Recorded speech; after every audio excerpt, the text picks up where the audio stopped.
తిరుపతి జిల్లా పాకాల మండలంలో వరుస చోరీలకు పాల్పడుతున్న నిందితుడు శ్రీనివాసులను పోలీసులు అరెస్టు చేశారు. 117 గ్రాముల బంగారు ఆభరణాలు, 40,000 రూపాయల నగదు స్వాధీనం చేసుకున్నారు. పాకాల రైల్వే స్టేషన్ వద్ద అనుమానితుడిగా తిరుగుతుండగా విచారించి అరెస్టు చేసినట్లు తెలిపారు.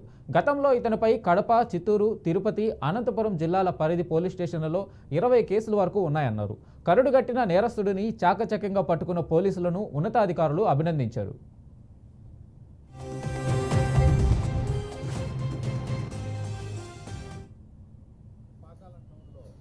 ఈ సంవత్సరంలో జరుగుతున్న వరుస దొంగతనాల గురించి ఇంకా ఎస్పీ గారు, తిరుపతి ఎస్పీ గారు అంటే ఎం సుబ్బారెడ్డి సార్ గారు, తర్వాత చంద్రగిరి ఏఎస్పీ గారు తీర్థపూడి ప్రసాద్ గారు మాకు దిశానిర్దేశం చేయడం జరిగింది.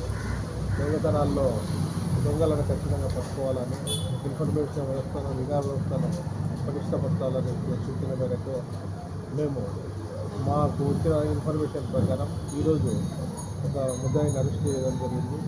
ఇతని పేరు సిపి శ్రీనివాసులు, ఇతను వచ్చేసి మహనపల్లి వాస్తవ్యుడు.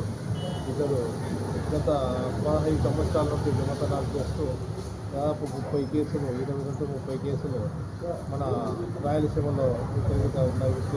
పాత కేసులు ఉన్నాయి. ఇతడు ఈ సంవత్సరంలో 3 దొంగతనాలు చేయడం జరిగింది.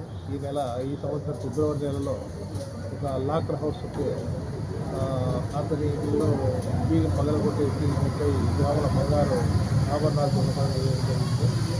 తర్వాత ఈ నెలలోనే 4వ తేదీ జరిగింది.